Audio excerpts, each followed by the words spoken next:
वो ठीक कर दो उसको जाओ।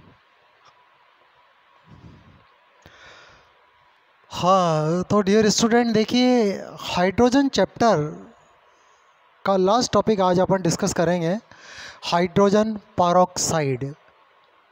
टॉपिक का नाम है हाइड्रोजन पर ऑक्साइड, H2O2। यह भी एक हाइड्रोजन कंपाउंड है। चलो सबसे पहले इसकी प्रिपरेशन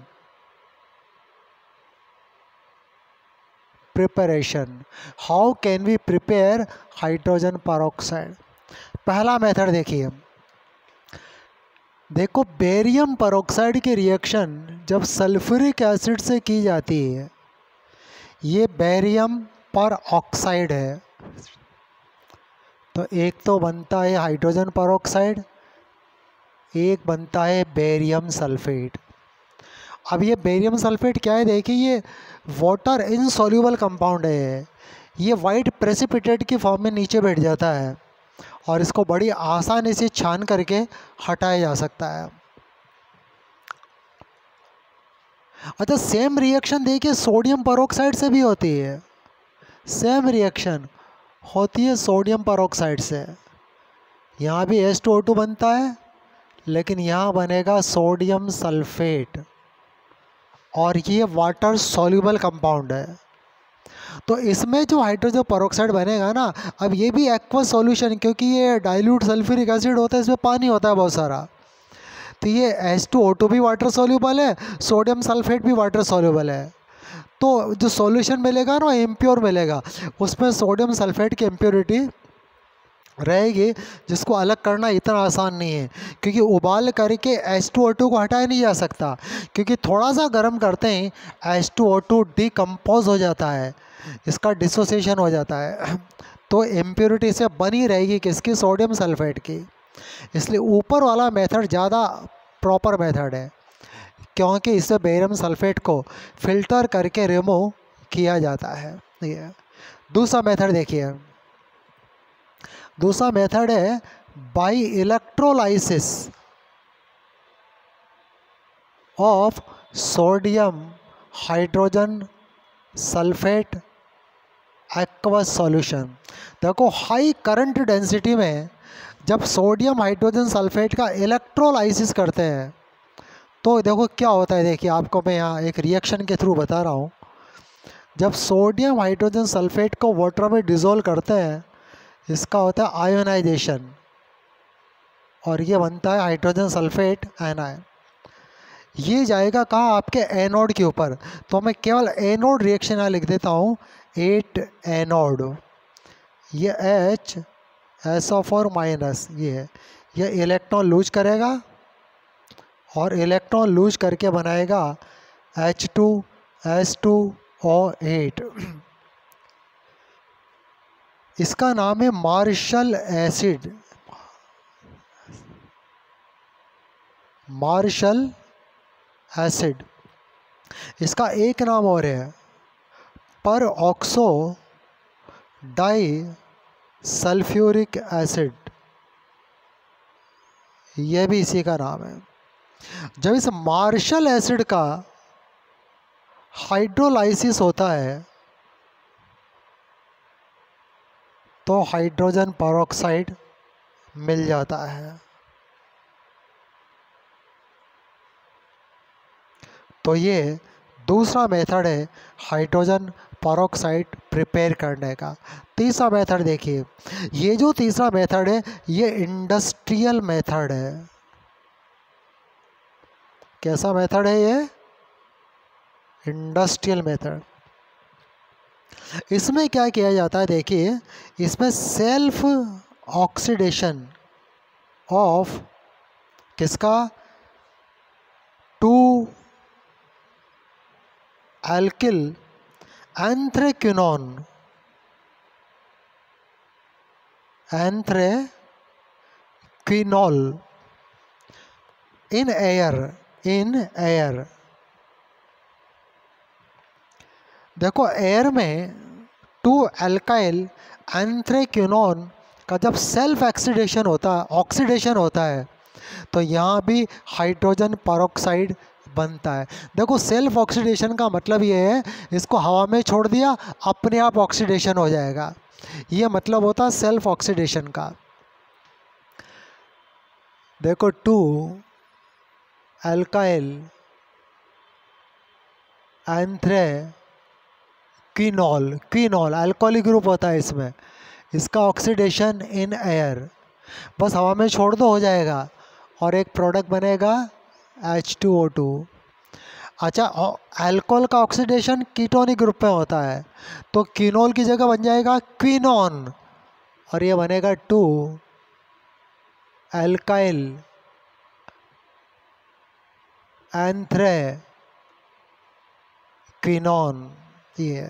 और ये भी हाइड्रोजन परऑक्साइड को प्रिपेयर करने का एक मेथड है। अब आ जाइए इसकी प्रॉपर्टीज़। इसकी प्रॉपर्टी के पहले अपन देखेंगे इसका प्योरिफिकेशन। देखिए प्योरिफिकेशन ऑफ हाइड्रोजन परऑक्साइड, देखो ऊपर के जितने भी मेथड हमने पढ़े हैं ना, इन सब में हाइड्रोजन परऑक्साइड एक्वस सॉल्यूशन की फॉर्म में बनता है। एक्वस सॉल्यूशन, पानी में घुला हुआ, यानी कि उसमें वाटर एज अ इम्प्योरिटी होता है। इन सारे मेथड में H2O2 एक्वस बनता है। अच्छी से एक्वस को हटाना इतना आसान नहीं है। आप कहोगे साहब डिस्टिलेशन कर दो, आप डिस्टिलेशन भी करोगे ना तो जैसे ही उबालोगे हाइड्रोजन परऑक्साइड का डिकम्पोजिशन हो जाता है। देखो हाइड्रोजन परऑक्साइड बड़ी आसानी से इस तरीके से टूट जाता है, थोड़ा सा भी गर्म करने पर ऐसे इसका ब्रेक हो जाता है। और इसलिए उबाल करके नॉर्मल डिस्टिलेशन से हम इसका सेपरेशन नहीं करते हैं। फिर सेपरेशन कैसे होता है, पहले देखो प्योरिफिकेशन में करेंगे क्या, इसमें से वाटर एज ए इम्प्योरिटी उसको हटाएंगे, यानी कि एलिमिनेशन ऑफ वाटर, वाटर को एलिमिनेट करेंगे। Removing of H2, removation of the H2, water का रिमूवल करेंगे अब इसमें से, क्योंकि वाटर एज अ इम्प्योरिटी है इसके अंदर, H2O एज ए इम्प्योरिटी इसके अंदर है, हटाएंगे। अब डायरेक्ट, हालांकि हाइड्रोजन परऑक्साइड का बॉइलिंग पॉइंट अलग है, वाटर का बॉइलिंग पॉइंट अलग है, बट बॉईल तो करना ही नहीं हमें। बॉईल करते ही तो H2O2 रहेगा ही नहीं है, ये पानी ऑक्सीजन बन जाएगा, ऑक्सीजन हवा में चल जाएगी, पानी बचेगा खाली बस। अब क्या करें, तो ऐसे में क्या किया जाता है, करेंगे तो डिस्टिलेशन, करेंगे तो डिस्टिलेशन ही। अच्छा डिस्टिलेशन करें लेकिन उबालने से कम टेम्परेचर पर करें, ज़्यादा गर्म ना करना पड़े, उबल भी जाए, तो क्या करना पड़ेगा, लो प्रेशर पर डिस्टिलेशन करना पड़ेगा। देखो बॉइलिंग पॉइंट प्रेशर के प्रोपोर्शनल होता है, प्रेशर कम कर दो लिक्विड का बॉइलिंग पॉइंट कम हो जाएगा। तो प्रेशर को इतना कम करें ताकि बॉइलिंग पॉइंट, बॉइल का टेम्परेचर इतना कम हो जाए ताकि हाइड्रोजन परऑक्साइड का डिकम्पोजिशन ना हो। और जब लो प्रेशर पर डिस्टिलेशन करते हैं तो इसको बोलते हैं distillation under reduce pressure, under reduced pressure.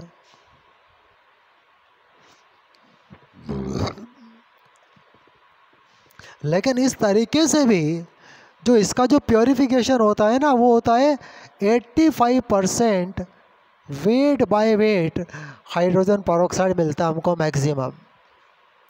यानी कि यदि 100 ग्राम सॉल्यूशन है उसमें 85 ग्राम तो रहेगा हाइड्रोजन परऑक्साइड और 15 ग्राम रहेगा वाटर। इस 15 ग्राम वाटर को भी हमको वहाँ से निकालना होता है, हटाना होता है।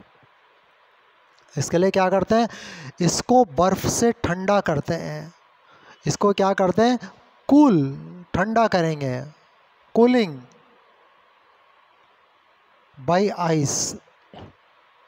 जब बर्फ़ से ठंडा करेंगे तो क्या होगा कि हाइड्रोजन परऑक्साइड पहले जम जाएगा, पानी बाद में जमेगा, और जैसे ही H2O2 जमने लगेगा, सॉलिडिफिकेशन होगा, इसको पानी में से हटा लेते हैं। और इस तरीके से प्योरीफाइड हाइड्रोजन पेरोक्साइड हम यहाँ से अलग करते हैं। तो ये था आपके हाइड्रोजन पेरोक्साइड का प्योरीफिकेशन। अब देखिए concentration of hydrogen peroxide H2O2।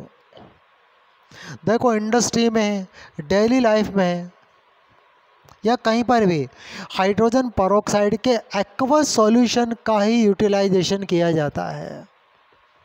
Pure hydrogen peroxide को यूटिलाइज नहीं किया जा सकता। अब एक्वस सॉल्यूशन में कितना हाइड्रोजन पेरोक्साइड है, बस ये टर्म है कंसंट्रेशन। तो हाइड्रोजन पेरोक्साइड के एक्वस सॉल्यूशन की कंसंट्रेशन को मेजर करने के दो तरीके हैं। एक तरीके को कहते हैं वॉल्यूम स्ट्रेंथ और दूसरी तरीके को कहते हैं मोलरिटी। इसका नाम क्या होता है? मोलरिटी। वॉल्यूम स्ट्रेंथ और मोलरिटी। अच्छा, मोलरिटी क्या है? मोलरिटी बड़ा सिंपल टर्म है, पहले भी देख चुके हैं हम। ये तो क्या है कि mole of hydrogen peroxide in 1 litre solution, ये तो मोलरिटी है। यदि आपके पास 1 लीटर सॉल्यूशन है तो उसमें हाइड्रोजन पेरोक्साइड के कितने मोल है, ये पहले भी देख चुके मोलरिटी वाली टर्म। तो बट वॉल्यूम स्ट्रेंथ ये पहली बार आई है।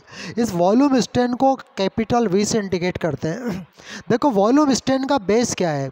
देखो क्या होता है कि जब हाइड्रोजन पेरोक्साइड को थोड़ा सा भी हीट करते हैं हम, तो ये डीकम्पोज होकर के ऑक्सीजन गैस देता है। अब सॉल्यूशन में जितना ज़्यादा हाइड्रोजन पेरोक्साइड होगा उतनी ज़्यादा ऑक्सीजन गैस रिलीज होगी। ऑक्सीजन गैस का वॉल्यूम उतना ही ज़्यादा होगा। यदि एक्वा सॉल्यूशन में H2O2 थोड़ा सा है तो ऑक्सीजन थोड़ी सी निकलेगी, उसका वॉल्यूम कम होगा। यदि एक्वा सॉल्यूशन में हाइड्रोजन पेरोक्साइड काफ़ी सारा घुला हुआ है तो डिकम्पोज होकर के ऑक्सीजन भी बहुत सारी निकलेगी, उसका वॉल्यूम ज़्यादा होगा। यानी कि एक्वा सॉल्यूशन में हाइड्रोजन पेरोक्साइड की प्रेजेंस को, हाइड्रोजन पेरोक्साइड के अमाउंट को इस ऑक्सीजन के वॉल्यूम से हम मेजर कर सकते हैं। कैसे? बड़ी सिंपल सी डेफिनेशन देखिए। देखो volume of oxygen, volume of oxygen O2 obtained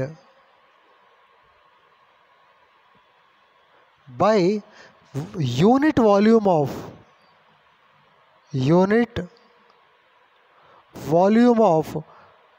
hydrogen peroxide aqueous solution.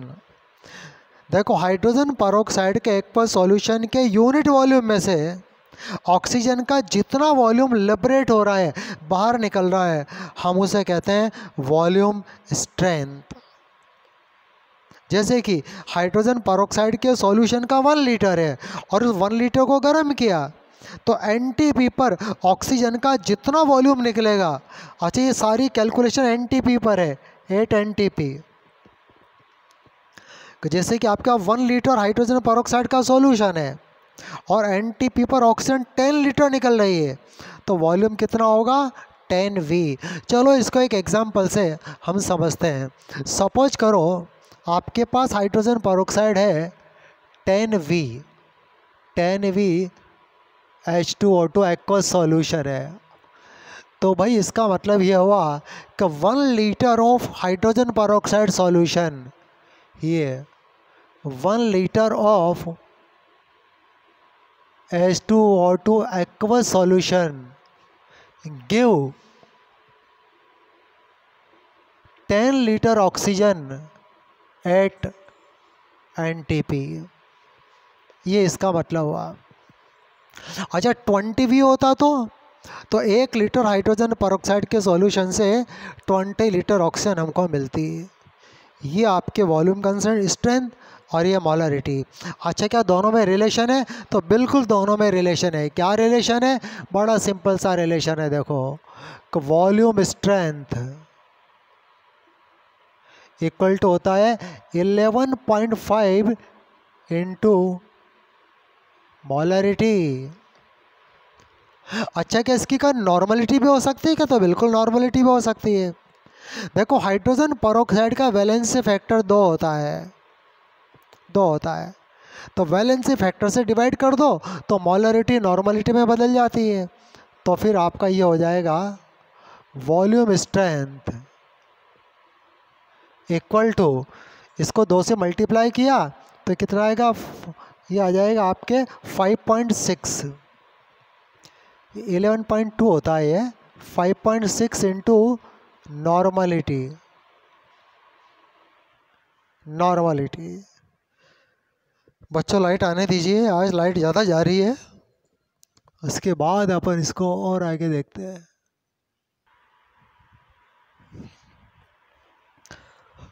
हाँ तो देखिए बच्चों लाइट आ चुकी है। तो ये रिलेशन है आपके वॉल्यूम स्ट्रेंथ और मोलरिटी के बीच में।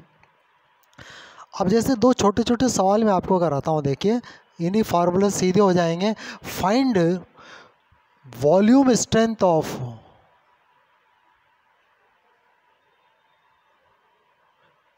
2m H2O2 solution. अब ये मोलरिटी दे रखी है, मोलरिटी 2 मोल पर लीटर हाइड्रोजन परऑक्साइड का सॉल्यूशन है। अब इसकी वॉल्यूम स्ट्रेंथ निकालनी, देखिए चलो वॉल्यूम स्ट्रेंथ निकालते हैं इसकी। कैसे? 11.2 इंटू 2 मोलरिटी है तो आ जाएगा 22.4 वी। इसकी यूनिट क्या लगाते हैं?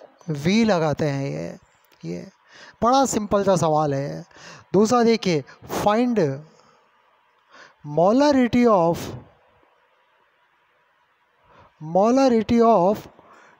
10 वी हाइड्रोजन परऑक्साइड सॉल्यूशन।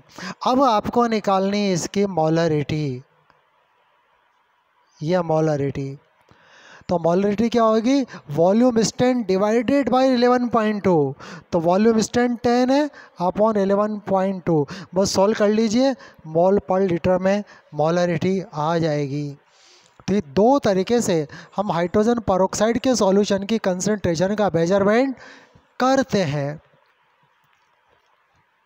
देखो मोल कंसेप्ट में कुछ सवाल इस वॉल्यूम स्ट्रेंथ के थे जो मैंने छुड़वाए थे कि इसको हाइड्रोजन वाले चैप्टर में डिस्कस करेंगे, उनको आप अब सॉल्व कर लेना। तो ये थी इसकी वॉल्यूम स्ट्रेंथ। अच्छा अब इसकी देखिए प्रॉपर्टी देखते हैं, हाइड्रोजन परऑक्साइड सॉल्यूशन की प्रॉपर्टीज़ देखिए। Properties of H2O2।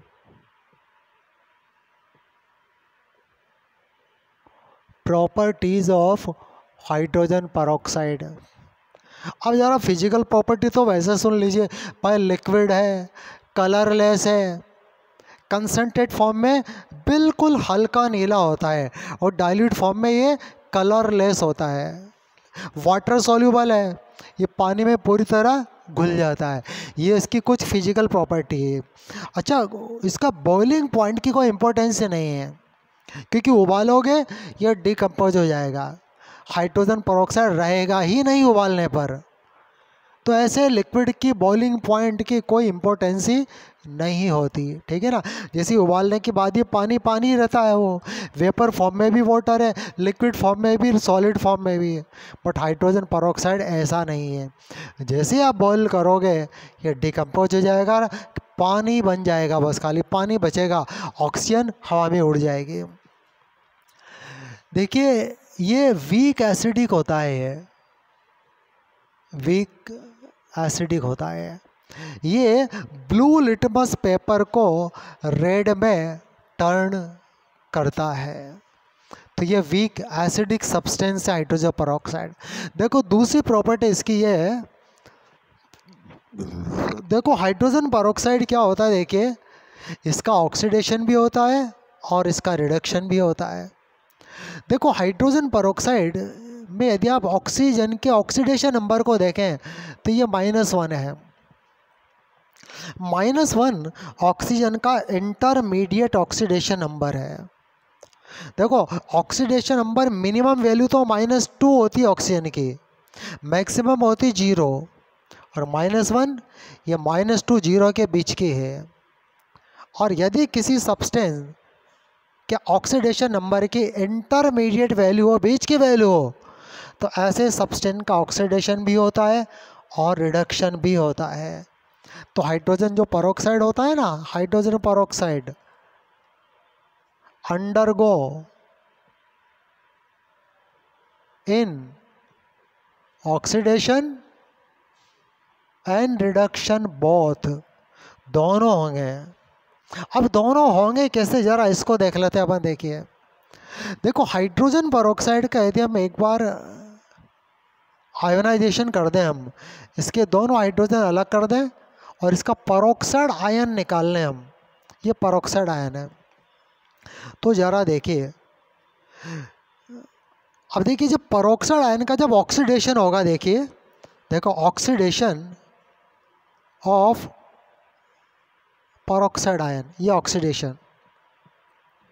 अब ऑक्सीडेशन में क्या होगा, इलेक्ट्रॉन लॉस होंगे, ये दोनों इलेक्ट्रॉन लूज कर देगा है। अब प्रोडक्ट क्या बनेगा, O2। क्या बनेगा प्रोडक्ट, O2। तो जिस केमिकल रिएक्शन में हाइड्रोजन पेरोक्साइड का प्रोडक्ट O2 हो, समझ लीजिए वहाँ हाइड्रोजन पेरोक्साइड का ऑक्सीडेशन हो रहा है। अच्छा, यदि इसको इन दोनों को ऐड कर दें यदि हम, तो लिया क्या था हमने, H2O2 ये लिया था। आगे मिला क्या, 2H प्लस O2, 2 इलेक्ट्रॉन। ये पेरोक्साइड आयन मिला था, ये डिकम्पोज हो गया O2 2 इलेक्ट्रॉन में। तो ये इसके ऑक्सीडेशन की रिएक्शन होगी। इसमें हाइड्रोजन पेरोक्साइड का ऑक्सीडेशन हो रहा है, और जिसका ऑक्सीडेशन होता है वो क्या होता है, रिड्यूसिंग रिएजेंट। तो ऑक्सीडेशन में हाइड्रोजन पेरोक्साइड किसका काम करेगा, रिड्यूसिंग रिएजेंट का काम करेगा। तो भाई यहाँ पर ये काम करेगा रिड्यूसिंग रिएजेंट का, रिड्यूसिंग रिएजेंट। अच्छा, रिडक्शन जरा देखते हैं, हाइड्रोजन पेरोक्साइड का रिडक्शन में क्या होगा। रिडक्शन का मतलब है गेन ऑफ इलेक्ट्रॉन। रिडक्शन का मतलब होता है गेन ऑफ इलेक्ट्रॉन। देखिए अगेन, देखिए रिडक्शन ऑफ H2O2। चलो देखिए ये H2O2, चलो इसको ऐसा कीजिए, इसका पेरोक्साइड आयन को आप अलग से निकाल लीजिए, ये निकाल लिया अलग से, क्योंकि ऑक्सीडेशन रिडक्शन पेरोक्साइड आयन का हो रहा है। अब ये जो पेरोक्साइड आयन है ये इलेक्ट्रॉन गेन करेगा और गेन करके बदलेगा ऑक्साइड आयन में। लेकिन सॉल्यूशन में ऑक्साइड आयन जिंदा नहीं रहता, अनस्टेबल है, तुरंत आगे इसमें चेंजेज होगा। क्या चेंजेज होगा जरा देखिए, यदि रिएक्शन का मीडियम एसिडिक है, ध्यान दीजिए, यदि रिएक्शन में एसिड है कहीं ना कहीं तो उसमें प्रोटॉन जरूर होगा, और ये प्रोटॉन इस ऑक्साइड के साथ तुरंत रिएक्ट करके H2O बना लेंगे। तो मेन प्रोडक्ट क्या बनेगा, H2O।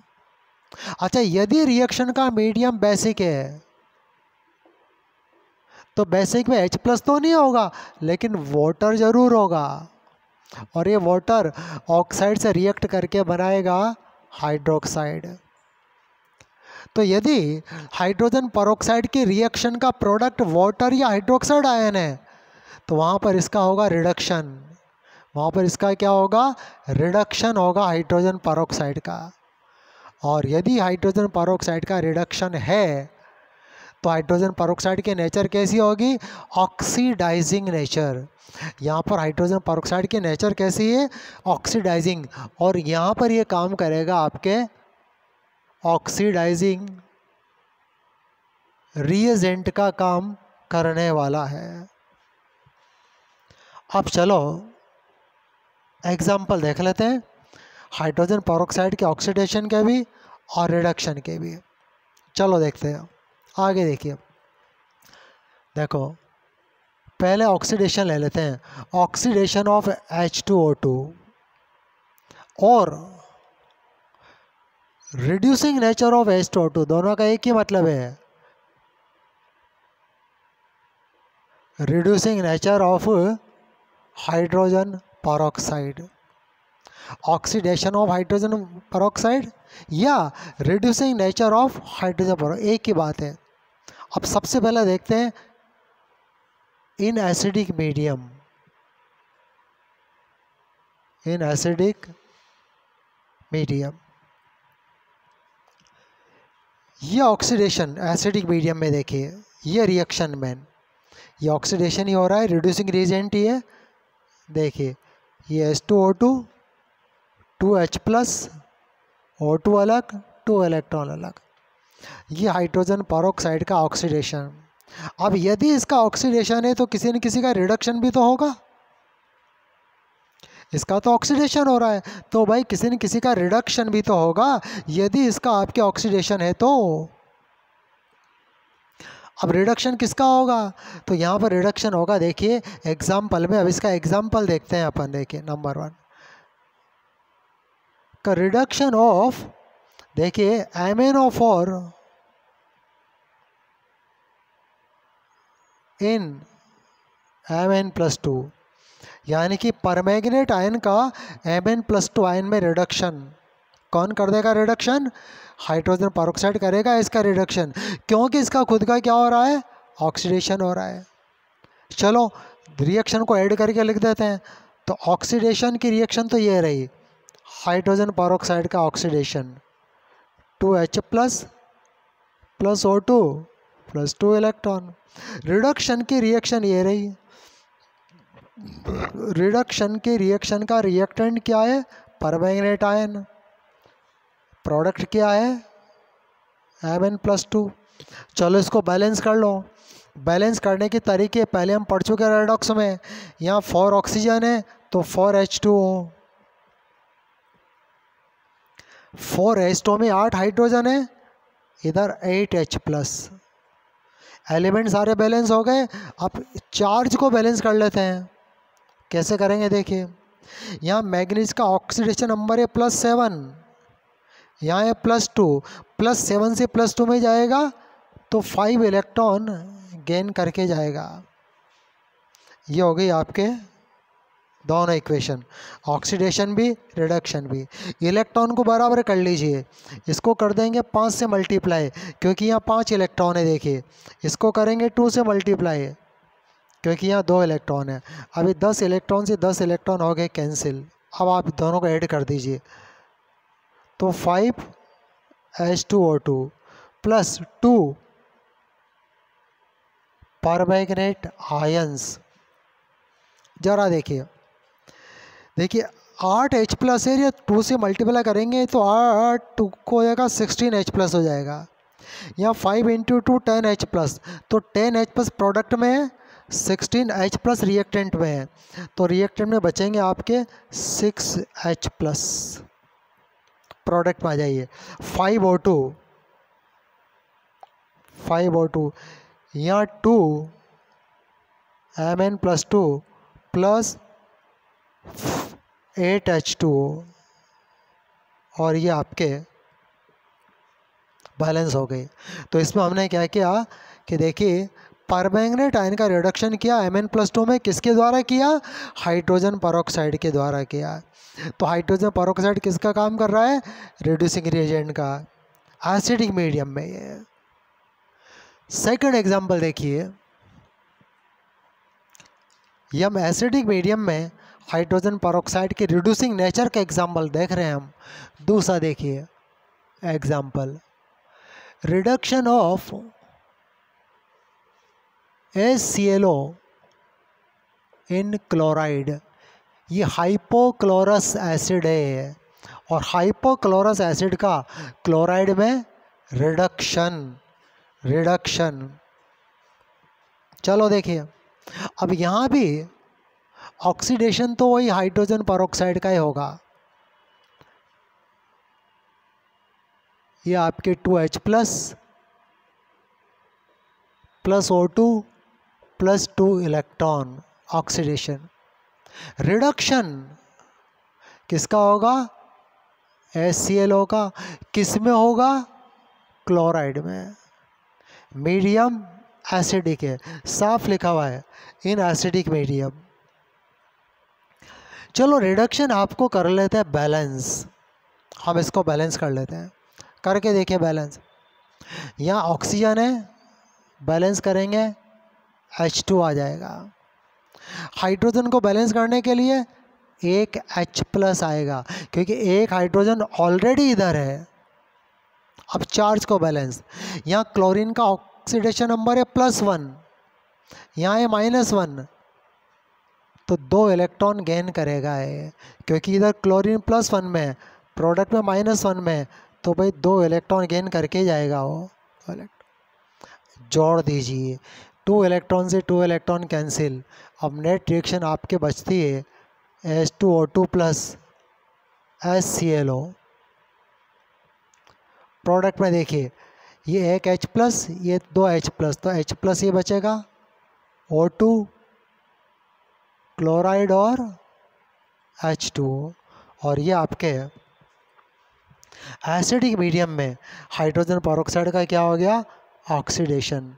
एसिडिक मीडियम में हाइड्रोजन पेरोक्साइड की रिड्यूसिंग नेचर, ये एसिडिक मीडियम में हाइड्रोजन पेरोक्साइड की रिड्यूसिंग नेचर। अच्छा, बेसिक मीडियम में देखते हैं, इसमें नंबर 2 देखते हैं अपन यहाँ पर। इन basic medium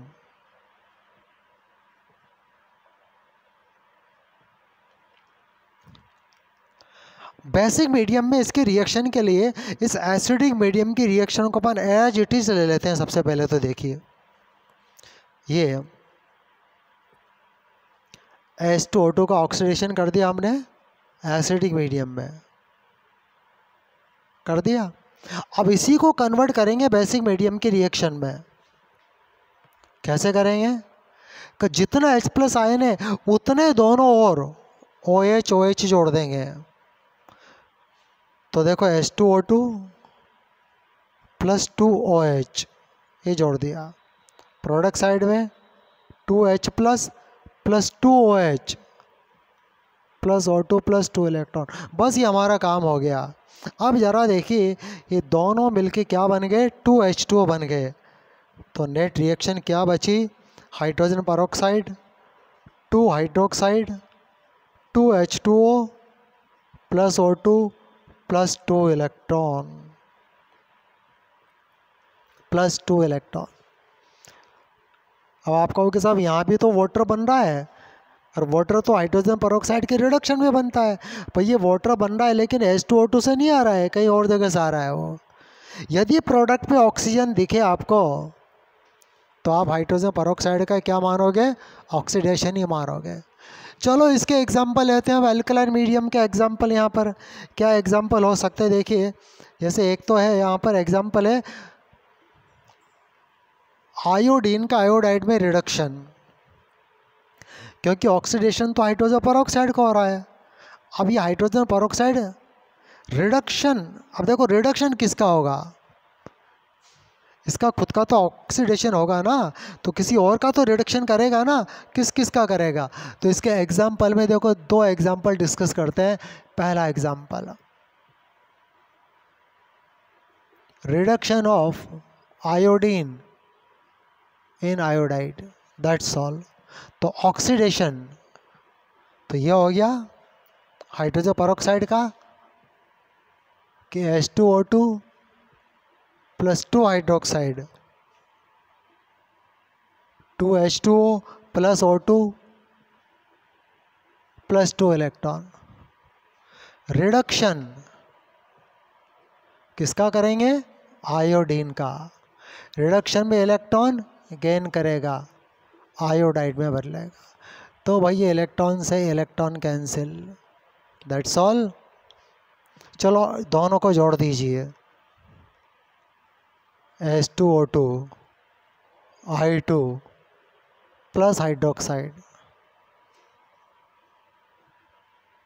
2H2O plus O2 plus 2 iodide, that's all. Second example यहाँ पर है, देखिए अल्कलाइन मीडियम में का reduction of permanganate ion in MnO2।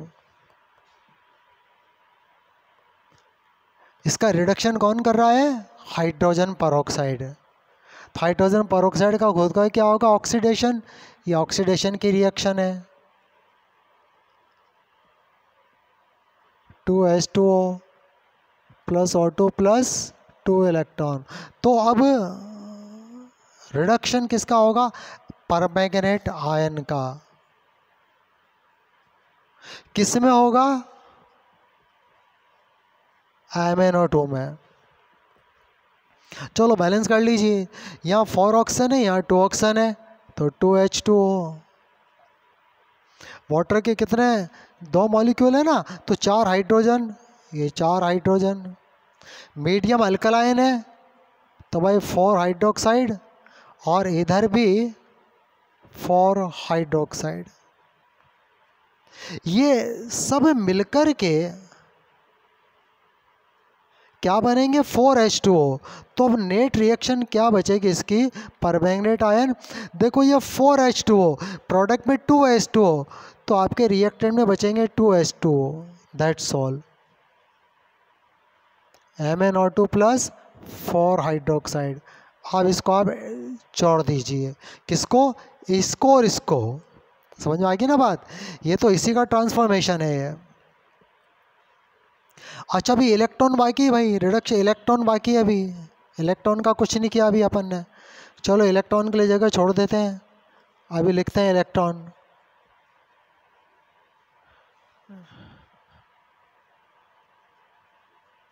ये 4H2O में से 2H2O घटा दिया हमने। इलेक्ट्रॉन कैसे लिखें, देखो यहाँ मैग्नीज का ऑक्सीडेशन नंबर है +7, यहाँ मैग्नीज का कितना है +7, यार यहाँ मैग्नीज का है +4, तो +7 से +4 में जाएगा तो 3 इलेक्ट्रॉन को गेन करके जाएगा, तो +3 इलेक्ट्रॉन। अब जोड़ेंगे किसको, जोड़ने पर इसको तो मल्टीप्लाई करेंगे 3 से क्योंकि 3 इलेक्ट्रॉन है, और इसको मल्टीप्लाई करेंगे 2 से क्योंकि यहाँ 2 इलेक्ट्रॉन है, तो 6 इलेक्ट्रॉन से 6 इलेक्ट्रॉन कैंसिल। अब देखो 3H2O2 2 परमैंगनेट। देखो रिएक्टेंट में 3 2 6 हाइड्रोक्साइड आयन, यहाँ प्रोडक्ट में 8 4 2 8 हाइड्रोक्साइड, तो प्रोडक्ट में आपके पास 2 हाइड्रोक्साइड बचेंगे। इधर रिएक्टेंट में देखिए 2 2 4 वाटर मॉलिक्यूल, प्रोडक्ट में 6 वाटर मॉलिक्यूल, तो प्रोडक्ट में 2 वाटर मॉलिक्यूल भी बचेंगे, यानी कि रिएक्टेंट तो फिनिश आपके। अब बचेगा प्रोडक्ट, देखो 3 2 3 O2, ये हो गया, ये आपके 2 MnO2 प्लस, अब 2 तो बचे थे वाटर मॉलिक्यूल और 2 ही यहाँ पर है हाइड्रोक्साइड आयन, और ये आपके अल्कलाइन मीडियम में हाइड्रोजन पेरोक्साइड का क्या कर दिया हमने, ऑक्सीडेशन। और जब हाइड्रोजन पेरोक्साइड का ऑक्सीडेशन है तो हाइड्रोजन पेरोक्साइड की कौन सी नेचर है, ये रिड्यूसिंग नेचर। अब देखते हैं हाइड्रोजन पेरोक्साइड का रिडक्शन, और जब रिडक्शन होगा तो हाइड्रोजन पेरोक्साइड की होगी ऑक्सीडाइजिंग नेचर। चलो देखिए अब मैं इसको आगे अभी बढ़ाता हूँ मैं।